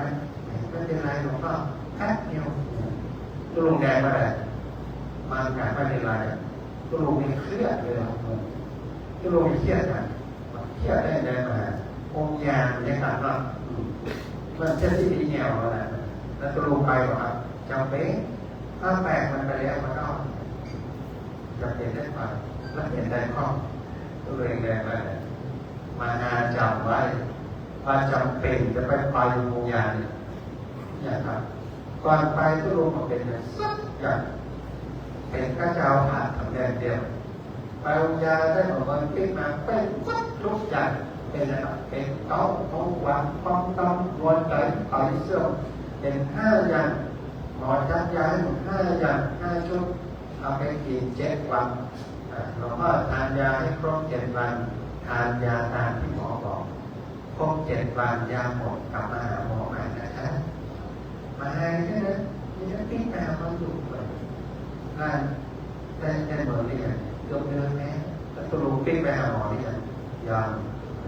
วันนี้บอกไปยาไม่หมดไม่พอนี่หรอกเพราะฉะนั้นหมอบอกยาหมดกลับมาหน่อยมันไม่หมดไม่พอจริงเลยหมอไม่ได้ยาตัวลุงมาตั้งให้มันเจ็บไปเลยแล้วอย่างเสียลืมก่อนอาหารหลังอาหารมันต้องถามที่จะลืมประจำถ้าเทียบอุตสาหกรรมไว้แล้วน่าจะไม่ได้เอาไปล้างเข้าน้ำก็ลืมไปอีกถ้าเทียบเอาเนี้ยไว้แล้วโอเคยาหลังอาหารนะเพราะมันเข้าหลัง15 นาทีว่าแอบมีข้อตอนยังมีเข้าจะเข้าลืมแต่ที่หมดก่อนเพื่อยาก่อนนอน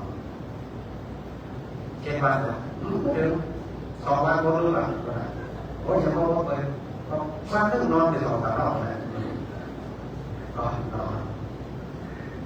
โยมที่อยู่เลยบอกว่าโยม ถ่ายว่าเสียไปกินนะกินกันก็กินตามข้างซองก่อนนอนเนี่ยเราไม่ได้บอกเวลาหรอกคุณนอนกับเม็ดนอนกับเม็ดอ่ะถ้าเป็นอะไรก็สัปดาห์เราสัปดาห์โยมตอนนั้นก็หนักเลยนะคุณเสียงอะไรเป็นกินไปเลยที่ไม่ได้นะตายด้วยนะอาตมาภาพนี่โอ้โห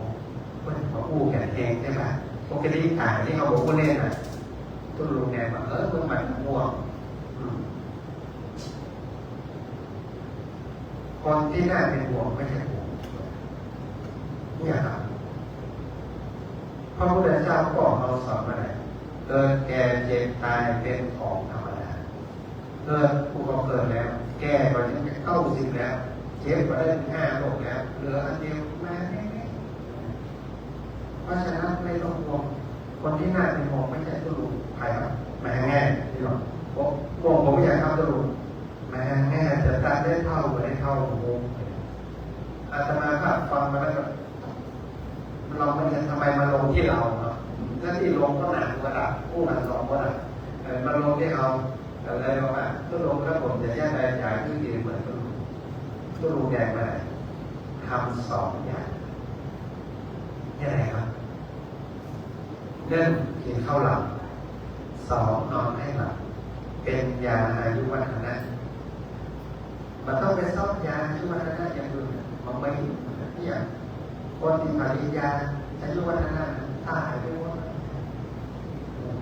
ยาสลากมองเนาะยาดีแบกก้าเจ้าของที่รักโอสถแม่กระด้างไปเนาะเจ้าของยาสมุนไพรของโควิดหมอเสงเรื่องสมุนไพรไว้ใจผมอย่างโควิดกับหมอเนี่ยหมอเสงตายแล้วและเมื่อเลยว่าเพราะฉะนั้นยาอายุวัฒนะไม่มีแต่สิ่งที่ทำให้อายุยืนได้มีเนี่ยครับเรื่องกินข้าวหลับ2นอนหลับแล้วตุลงกินอะไรอร่อยมากเราก็ตุลงแดงบอกว่าอร่อยทุกอย่างโอ้แล้วบอกมาห้ามตุลงเลยครับห้ามกันมัน5 โรคหรือเปล่าหวานก็ไม่ได้เค็มก็ไม่ได้มันก็ไม่ได้ยิ่งทุเรียนไม่ได้มังคุดไม่ได้ลำไยไม่ได้ลิ้นจี่ไม่ได้น้ำเขียวน้ำแดงไม่ได้แล้วตุลงได้หมด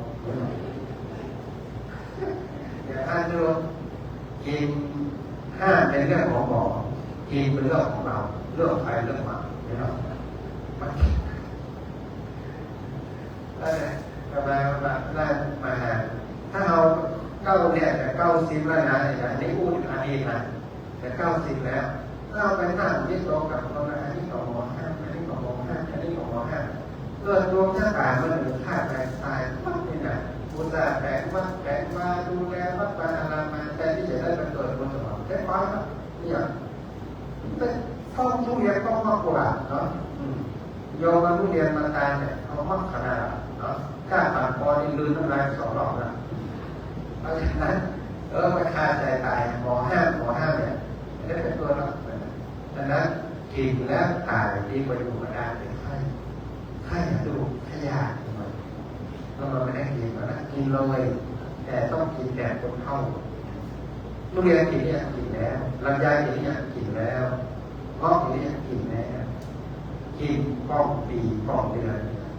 อันนี้ผมอ่ะก่อนเนี้ยเรียนมา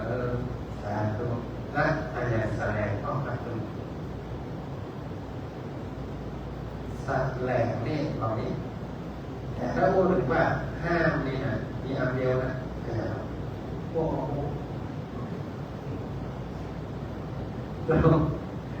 ตั้งแต่ผมย้ายมาลงมาเคยไม่ได้ยินหลายว่าแสลงมาพุ่งอะไรก็เกิดเลย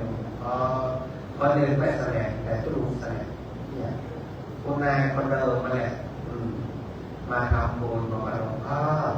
วันนี้เมื่อคืนหลวงฝันเห็นสามีหนูเขาบอกว่าอยากชิมอาหารดีมือหนูเพราะว่าจากกันไปนานหนูก็เลยตั้งใจทำอาหารที่เขาชอบมาถวายเจอหลวงพ่อหนูดีใจมากจุลงอ่ะคุณบอกว่าดีใจจะตายตั้งแต่ตายไปมยาอันนี้สมาธิเดียวกันถูกป่ะถามว่าโยม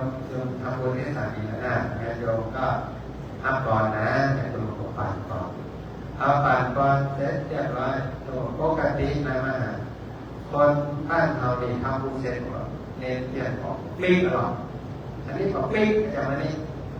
เน้นขอจานให้โยมแม่เป็นจานอาหารถวายหลวงพ่อจะได้ทานเอาใจโยมตักข้าวใส่จานร้อนๆอะไรขึ้นมาตักเอาแกะออกจากกระติกทุกลงมาวัดพระธรรมโอสถโคมาอุตส่าห์ได้เข้าฝันจนเลือกกูมันนึกว่ามันจะกินอย่างครับหลวงพ่อโอ้เหมือนที่มองหลวงพ่อฉันเยอะๆนะคะนี่แหละเอาแบบตั้งใจจะเอาใจโยมเนาะยินดูเปิ้ลตาเขาพวกมึงใส่ข้าวพวกเขาตาลอกใส่ตามาน้ำตาพวกไปมาก็ดูยินดูโยมนะยินดูกูเนี่ยกูลืมใส่เสื้อปอกเอาพวกมันหอมลูกเลิกมาไปพวกก็ฟังเลยนะตาโดนมากในระดับมันเหมือนเอายาถ่ายโป่งแดงไว้ใต้อ่ะเนาะหมูมันเลยว่าไงเดี๋ยวไว้ใต้พอลืมปุ๊บยาถ่ายมันลงหมดมันไปแยกกันก่อนไอ้หมูเนาะไว้ใต้เสื้อไปแก่ยาถ่ายจะเป็นแยกเป็นคนไปอันนี้ก็เหมือนเดิมนะรู้ไหมพักผู้นี่มันปฏิเสธผักเพียมันกอกเกิดไม่มันทิ้งไงมันยอมลงก็เก่าถ้าเข้ายอมที่เข้าไปเขียวปุ๊บมอกลืมปุ๊บลงก็เข้าเอาผู้ดูในปากจะต้องถ้าเข้าไปถามเขาโยมไปหลวงพ่อไม่ต้องรีบขนาดนั้นเดี๋ยวสามีหนูก็สภาพหมดมันแต่ที่มันจะวอกเรามันวอกทำไมมันไหนไม่ไหนจะบอกนี่แหละว้ายตายแล้วลืมเอาน้ำถวายเดี๋ยวไปตักน้ำมาได้โยมลูกไปตักน้ำพอมันไปตักน้ำตัวลูกเจ้าเอาปูหอกผมก็โง่นะเงาสอบมันนะเอาปูไปแดงได้บอกโอ้ทำแล้วนะเบิ้งมาหัวโลกเนี่ยดูเทปเอาปูใส่กระโดดเนี่ยโยมติ๊กขึ้นมาตัวลูกมาหลอดเดียวเอากันน้ำเอาปูกันนะโอ้ครับก็ได้กินทำน้อยทำน้อยเดี๋ยวมาหลวงพ่อได้ตักกับปูอีกสักหน่อยนะโอ้พอแล้วโยมกินพอเป็นโอชเดมาตันทุกตาสามีโยก็มาได้ปูไม่เดือดร้อนนะให้หลวงพ่อหลวงพ่อชอบไหมครับนี่แหละของนี้เขาไม่ถามโยมนี่แหละถ้าตอบไม่ได้ถ้าดูสังเกตเห็นไหมนี่แหละเดี๋ยวหลวงพ่อฉันได้เยอะเดี๋ยวทำได้หรือว่ามาใหม่ก็ลองเข้าฝันค่อยว่ากันนะไม่ได้ประกาศเสียออกมานะไม่ได้โยมละลาตีไปอาตมาผ่านเลยครับก็รู้ครับถ้าโยมไม่ได้โยมได้บุญกันแต่ก็รู้ได้ข้อพวกเราปูกองมันร้อนเราพองไปหลายวันนั่นก็เลยว่าเอานี่ลืมนึกถึงกรรมพระเจ้าก็บอกว่าผู้พิจารณาก่อนปฏิสังขารโยนั้นเวลาเราสวดปฏิสังขารโยแล้วว่าจะอ่านเนาะเราจะได้แยงเลยว่าแกงอะไรกล้าสวดที่เราจะขึ้นแล้วหรอกของมันก็ของมันกินได้ก็บอกได้แสดงก็บอกแสดงอย่างอันนี้ปฏิสังขารโยก็ล็อกโจเราเอาใจโยมใส่เข้าปากได้แล้วที่จะขึ้นแต่ได้ว่ามันร้อนอันนั้นเพราะว่าโยมไม่มีความผิดแต่ความดีอยู่ที่เราก็ขอประทานให้พิจารณาแค่โยมกันหน่อยคิดของทุลุเพื่อนมาโต้คนอื่นอาตมาภาพยังเมื่อได้มีโอกาสพูดกับเพื่อนท่านสาธิตก็ดีทุกที่เขาที่อยู่ใกล้ๆกันจะได้ความทำเนี่ยเวลามีได้ปัจจัยมาโยมทำบุญนะพวกเนี่ยถ้าได้ตั้งแต่บอกพูดต้องมาสวรรค์ธรรมะบอกแค่สุพรรณได้จากตรงนี้ชอบซื้อผ้าซื้อตัวซื้ออย่างไรก็เอาไว้มาอยากจะมาเนี่ยเวลาโยมมาทำบุญจะได้มีของมันขึ้นเยอะนะทุกท่านเปิดอุตสาห์เอาเข้ามาถวายเอาไปตามขนมไปตามผลไม้ดีๆขึ้นเติมกับเราเนี่ยเปิดของเราเขาแบบนี้ผู้เปิดสักอย่างแค่จะหาบริวารหาที่น้อง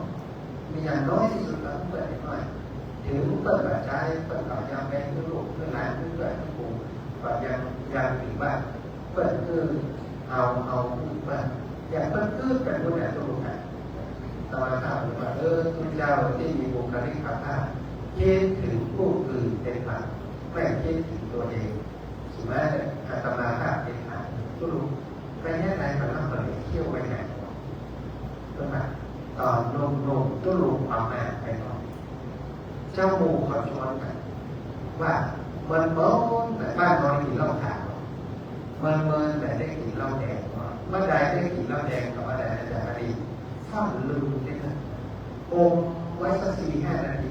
มันซึมไปหนาแค่เที่ยวหมดหลับไปมีมันเล่ามันเดี๋ยวมันบอสมามันร่วงเที่ยวคนวัน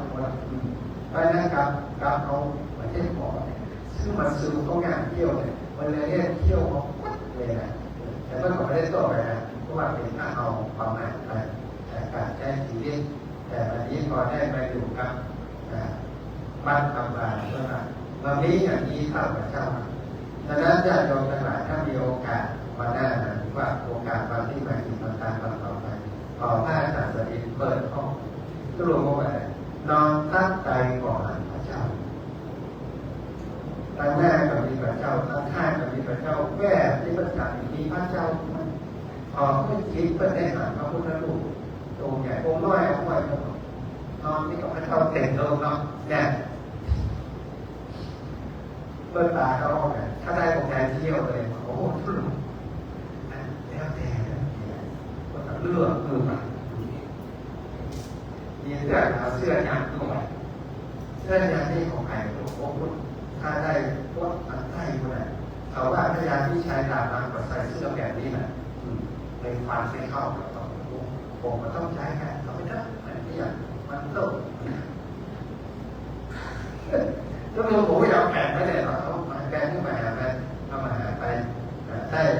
ที่ได้แฝงเสื้อยางคือเขาคือเขาละแต่มีที่มาผู้ขายน้ำต้มใช่ไหมอันนี้เอาไว้หยาดนะมีต้นนะจะได้จุดได้คำพูดก็ดีเรื่องน้ำต้นเรื่องเด็กต้นนะจะได้ดูจุ่มได้เด็กใจ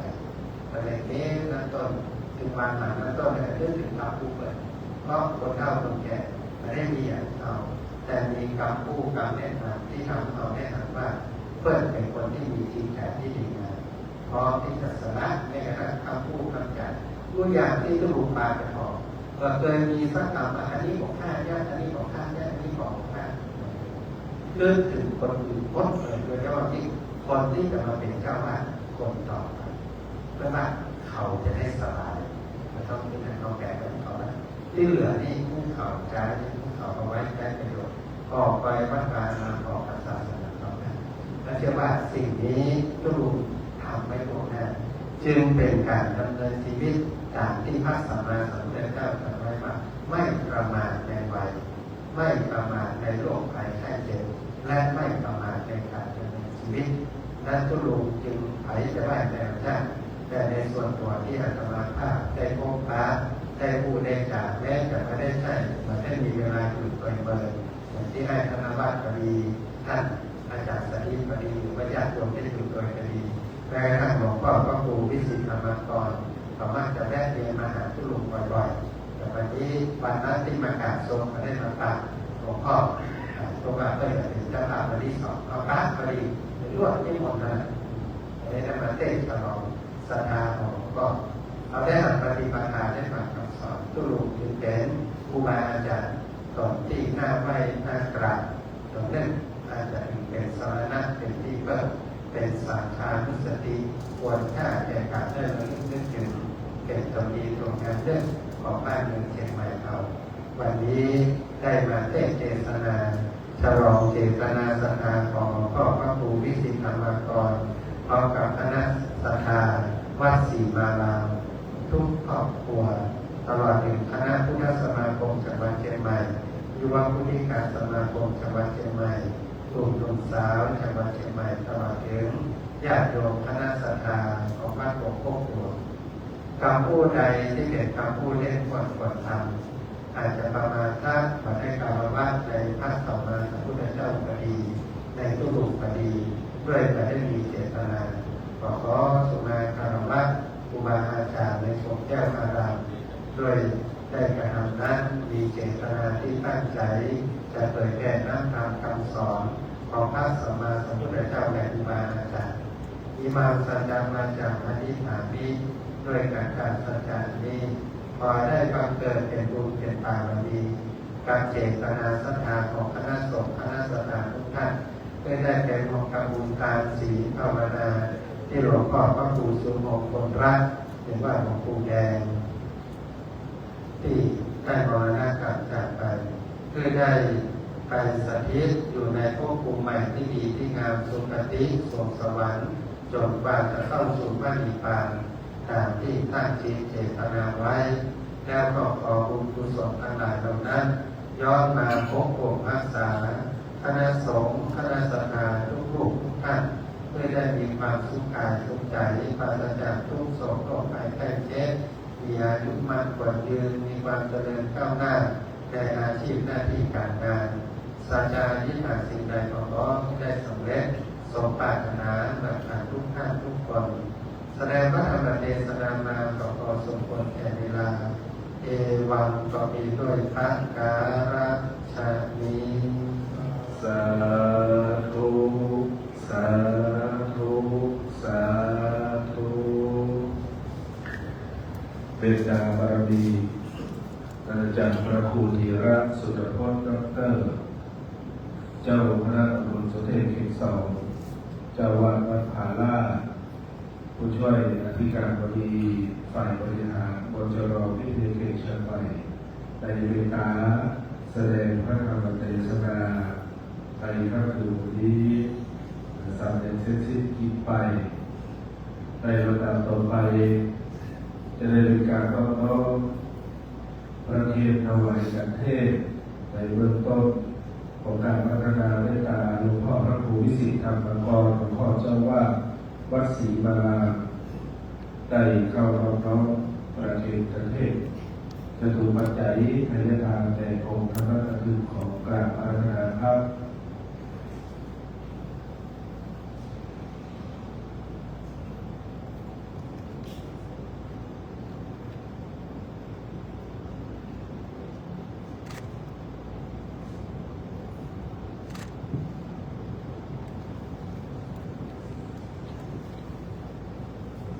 และคณะที่สอง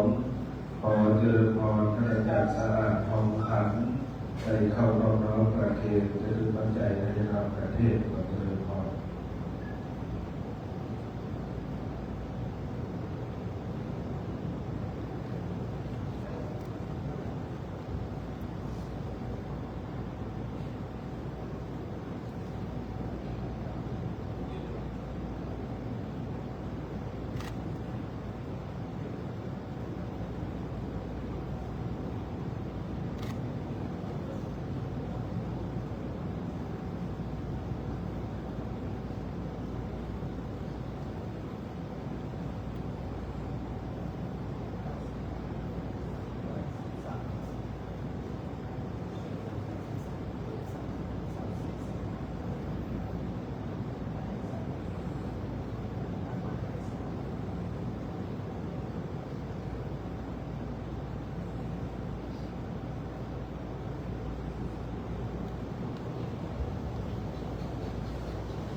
ภาวะอภิบาทานสีลิสานิจา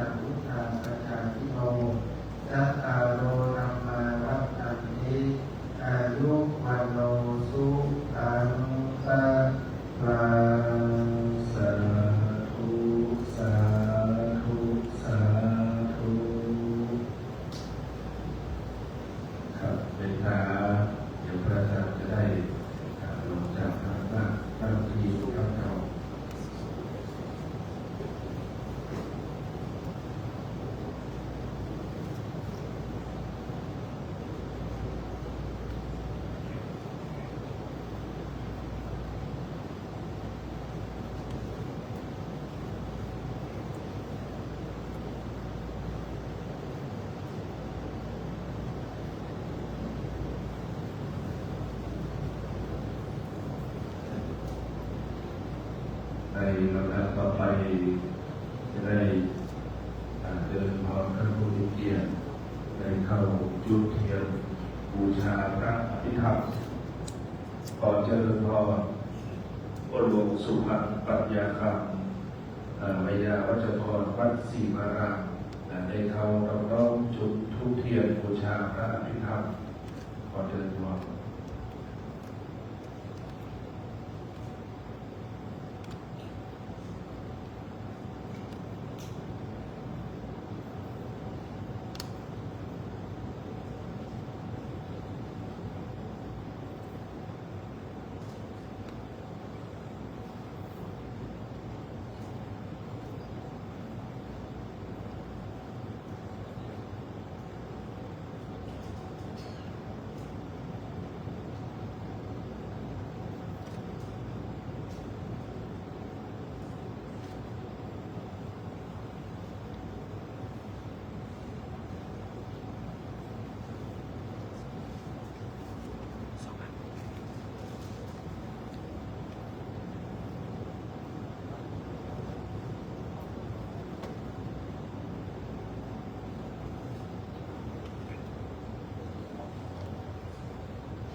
สังวิปายุเตนะสัมปายุตานาสังฆายิกานาปัญญาติโยปัญญาปัญญาติอายาตานาปัญญาตินาตุปัญญาติปัญญาปัญญาตินิสียาปัญญาติปุคาลาปัญญาติกิตาวาตาปุคาลานังปุคาลาปัญญาติสัมมาญาวิมุตโตอาสัมมาญาวิมุตโตปุปาธัมโมอาปุปาธัมโมปาริอานาธัมโมอาปาริอานาธัมโมเจตนาภะโพอนุราธานาภะโพปุตโตจันโนราภูคายุปาราโตอาภายุปาราโตปะปะกัมมันโนอาปะปะกัมมันโนนิยโตอานิยโตปฏิปันนาโตปะลิทิโตอะระหะอะระหันตายาปฏิปันโนอุปันโนอุปาลาปฏิสัจจินานาปารามัจเจนะติยามันนโยสัพพิกัปโนปาลัมมัตโนลัตโตโสปุคาโลอุปาลาปฏิสัจจิกัปนาปารัมมัจเจนะตินะเอวังวัฏฏัมปิอาจานายินิทาหังอันติปุคาโลอุปาลาปฏิสัจจิกัปนามัจเจนะตินะวัฏฏันเตวัฏฏันเตโยสัจจิกัปโนปารัมมัตโตวัตโตโสปุคาโลอุปาลาปฏิสัจจิกัปนาปารัมมัจเจนะติวิชชายิเกจิกุสลานัมมาสัพเพเตกุสลามุลานิวะปานากุสลามุลาสัพเพเตธัมมากุสลายิเกจิกุสลานัมมาสัพเพเตกุสลามุเลนะติกัมมุลานิวะปานากุสลามุเลนะติกัมมุลาสัพเพเตธัมมากุสลาเหตุปัจจยโยอารัมมณปัจจยโยอธิปัติปัจจยโยอนันตระปัจจยโยสัมมานันตระปัจจยโยสหัสสตปัจจยโยอัญญมัญญปัจจยโยนิสัยปัจจยโยอุปาณิสัยปัจจยโยปุเรชันตปัจจยโยปัจจชันตปัจจยโยอาเสวนาปัจจยโยกัมมปัจจยโยวิปัสสนาปัจจยโยอาริยปัจจยโยอินทรียปัจจยโยชานะปัจจยโยมัคคะปัจจยโยสัมปยุตตาปัจจยโยวิอายุตตาปัจจยโยอาทิปัจจยโยนัตถิปัจจยโยวิคัตตาปัจจยโยอวิคัตตาปัจจยโยครับพระสงฆ์อภิธรรมสำนักวัดศรีวรารามได้เมตตาสวดพระธรรม7 ปีสำเร็จเป็นที่เรียบร้อยในลำดับต่อไป จะเป็นการทอดผ้าไตรของสกุลวันนี้อาจจะได้เจริญพรท่านผู้มีเกียรติจำนวน8 ท่านได้รับผ้าไตรมาทอดที่พระสวดอภิธรรมนะครับ4 ท่านชุดแรกเจริญพรนายสักรพีสุภาท่านที่ 2เจริญพรนายเสาแก้วพายุมารับพระไตรได้เลยนะครับท่านที่ 3นายพันศักดิ์ศรีใจท่านที่ 4นายบุญเพียรสิริวัฒน์ทั้ง 4 ท่านในชุดแรกเจริญพรพระพระไตรแล้วนำมาทอดที่บนผ้าของสัญญงหลังจ จากคอนเซ็ปต์เจริญพรกลับที่รับรองเดิมนะครับ เทียมวางก่อนเลยก็ได้ครับ เอาเลยเอาก่อนก็ได้ได้หูเดียวผมดอกปุ้นมาได้หู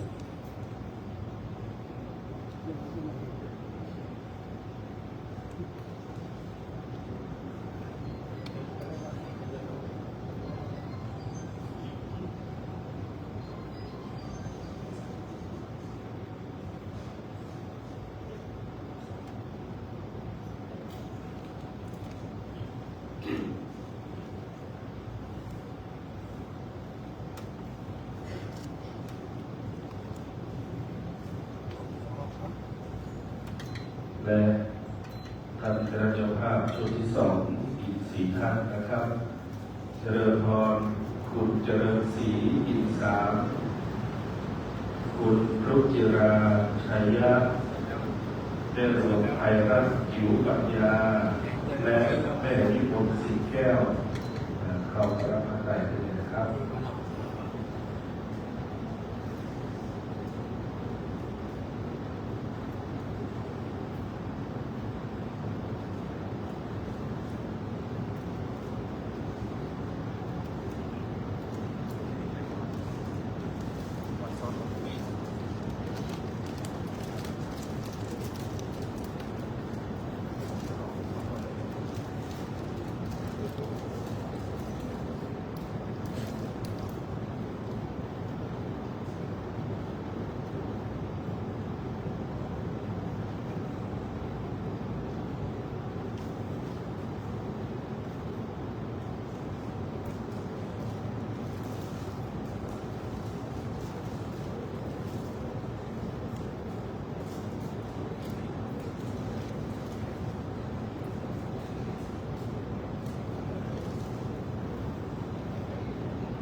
เจ้าหน้าที่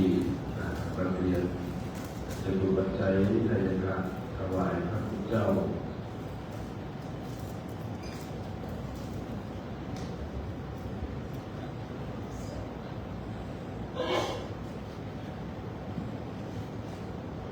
ในลำดับต่อไปจะเป็นการท่องเล่าประเทศจะดูปัจจัยอาจจะทำแต่พระคุณเจ้าส่วนพระพิธามโดยเริ่มต้นถวายกันพระพุทธพอได้เจริญพรพ่อพระบาทิสาได้เข้าท่องเล่าประเทศกับพระพุทธที่ต้นบูชาของเจริญพร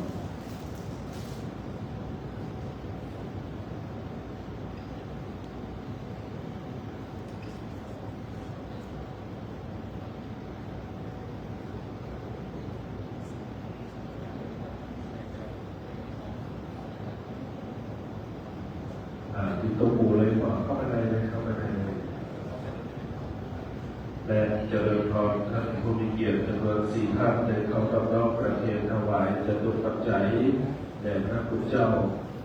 ท่านที่ 1เจริญพรพ่อที่เมฆใจจิตท่านที่ 2เจริญพรพ่อบุญสมมั่นศรีท่านที่ 3เจริญพรแม่บัวศรีคนขยันท่านที่ 4เจริญพรแม่บรรณาปัญญาคำทั้ง4 ท่านเอารอบน้อมประเทศจตุปัจจัยแด่พระคุณเจ้าสวดพระอภิธรรมทั้ง4 รูปนะครับ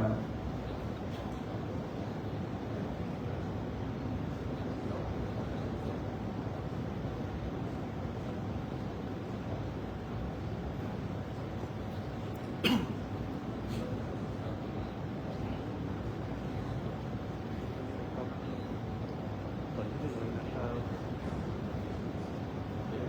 ทเสร็จแล้วแม่กลับเลยก็ได้ครับน้ำยาดู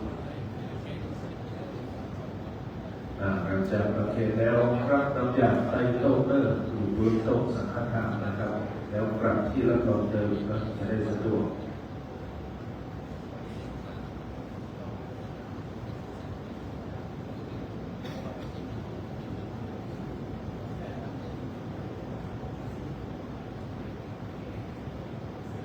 และเจริญพรคุณรัตดาวันเกียรติจักรในกองปฏิกรัตน์แต่ปรจารย์นะครับเอ็นเป็นที่ที่ทำ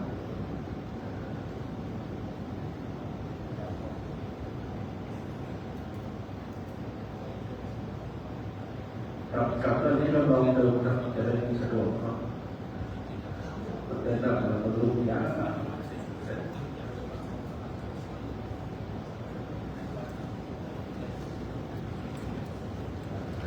่อไปพระสงฆ์ท่านนั้นจะได้ผู้โมทนา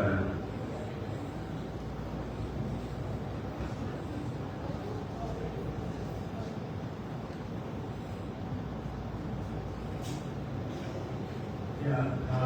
วะริวะหาปุราปาริปุเรนเตสาคารังเอวะเมวะอิโตทินังเปตานังอุปกัปปะเตอิสิตังปฏิตังตุมังคิปะเมวะสมิจันโตสัพเพปุเรนโตสังกปาจันโตปนารโสยะถามณิโชติระโสยะถาวันจันโตสัพพะโรโควินัสสตุมันเตวันตรายโยสุขิติขายุโกภวะอภิวาทนาสิริจังมุตตาปัจจายิโนจัตตารโลธัมมาวัฏันติอายุวันสุขังภาลังอายัญจะโพธาภินาทินนาสังฆังสุภเทติตาเทียคาราตังหิตายาสัทธาอุปกัมปติโสยาติธัมโมจะยันนิทันติโตตานะโพจังจะตาอุลาลาภาลัญจะวิปุณะปะเดนังตุเมหิปุญญังปัสสุตังนานังปะกันเตภวันตุสัมปะมังคลังลังคันตุสัมปะเทวตาสัพพะพุทธนุภาเวนัสสตาโสติภวันตุเตภวันตุสัมปะมังลังคันตุสัมปะเทวตาสัมปะธัมมานุภาเวนัสสตาโสภวันตุเตภวันตุสัมปะมังคลังลักขันตุสัมปะเทวตาสัพพะสังฆานุภาเวนัสสตาโสติภวันตุเต สาธุสาธุสาธุ แขกผู้มีเกียรติทุกท่านนะครับเพื่อการทำบุญทักษิณาวิปัสสนาจิตในค่ำคืนนี้ครับครบบริบูรณ์3บุญเกียรติวัตถุ3คือทานละไมบุญสำเร็จด้วยการพิธานศีลละไมบุญสำเร็จด้วยการรักษาศีลและภาวนาไมบุญสำเร็จด้วยการเจริญภาวนาครับขออนุญาตเวลาจากต่อจากนี้ไปกับแขกผู้เกียรติทุกท่านได้เจริญทิพย์ภาวนาครับเป็นเวลาพอสมควรขอบคุณทุกท่านนะครับ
สาสัพเพสัพเพ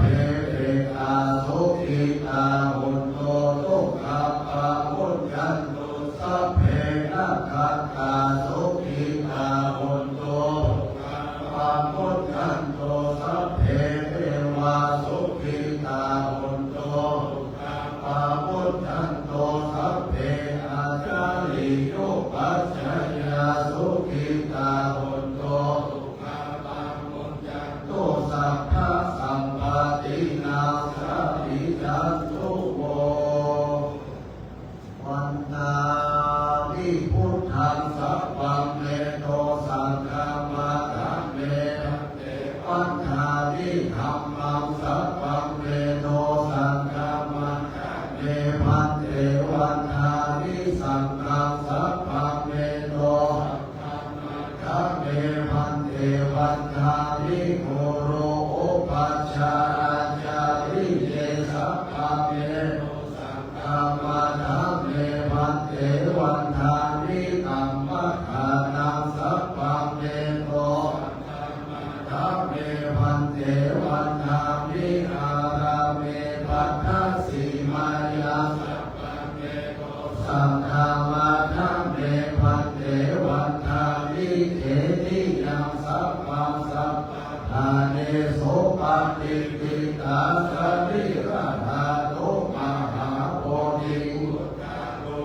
สัตตานังสัทธานาคโลเกเทวะโลเกธัมมะโลเกจมโพลังกาลิเปสาริราธาตุโยเกสาธาตุโยธาตุโยเทติยังขันธปุติจตุนาสีสัพพะเสตันเตสัพเพสัมภาระเตตินาหังวันตาวิสัพพะโสต่อไปเอาภาษาน้อยเอากันนะครับอาจารย์และหลวงปู่ท่านผู้สูงคุณรัตน์ครับวันตาวิพันเตสัพพังกาภะกาตังธัมเมพันเตมยากตังปุญญังสามินาโลโกปังสามินาตังปุญญังไมหังคาทัพพังสาธุสาธุอนุโมทนามิ ครับพิธีบำเพ็ญกุศลศพของหลวงปู่พระครูสุวงศ์โคตรรัตน์หลวงปู่แดงสุธรรมโมอดีตเจ้าวาดวัดหลวงพ่อหลวงในค่ำคืนนี้ค่ำคืนที่3ในการบำเพ็ญกุศลศพได้สำเร็จเสร็จสิ้นเป็นที่เรียบร้อยทางคณะกรรมการคณะสภาวัดหลวงพ่อหลวงได้มีพระอาจารย์พระปราศรีโคทิยาโนดรผู้ช่วยเจ้าวาดวัดหลวงพ่อหลวงพร้อมด้วยคณะสภาวัดหลวงพ่อหลวงของกลางของพระคุณในเวทนาของท่านอาจารย์พระครูธีระสุตพจน์ดรเจ้าคณะตำบลสุเทพเขต2เจ้าอาวาสวัดผาลาดผู้ช่วยอธิการบดีฝ่ายบริหารกรจรวิทยาเขตเชียงใหม่ที่ได้เป็นตนเป็นหาองค์ธรรมกถิแสดงพระธรรมเทศนาในค่ำคืนวันนี้และทางคณะสภาวัดหลวงพ่อหลวงของกลางของพระคุณในเวทนาของหลวงพ่อพระครูวิสิทธิธรรมกรหลวงพ่อเจ้าวาดวัดศรีบาลาพร้อมด้วยคณะสัตยาวัดศรีบาลาทุกคนทุกท่านที่ได้รับเป็นเจ้าภาพในค่ำคืนวันนี้พร้อมด้วยเจ้าภาพครั้งที่2ทางพุทธสมาคมจังหวัดเชียงใหม่ยุวพุทธิกสมาคมจังหวัดเชียงใหม่และกลุ่มสาวจังหวัดเชียงใหม่ที่ได้ร่วมรับเป็นเจ้าภาพในการฟังเทศน์และฟังสวดพระอภิธรรมในค่ำคืนวันนี้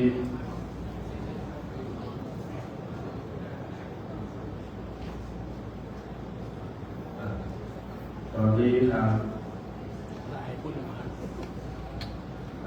พุทธสมาคมจังหวัดเชียงใหม่ยุวพุทธิกสมาคมจังหวัดเชียงใหม่และกลุ่มสาวจังหวัดเชียงใหม่เจริญพรสมาชิกกลุ่มสาวจังหวัดเชียงใหม่ทุกท่านได้เข้ามาร่วมถวายจตุปัจจัย ร่วมบุญในการบำเพ็ญกุศลศพของหลวงปู่พระครูสุมงคลรัตน์ของเราเจริญพรมาเลยนะครับเจริญพรมาเลย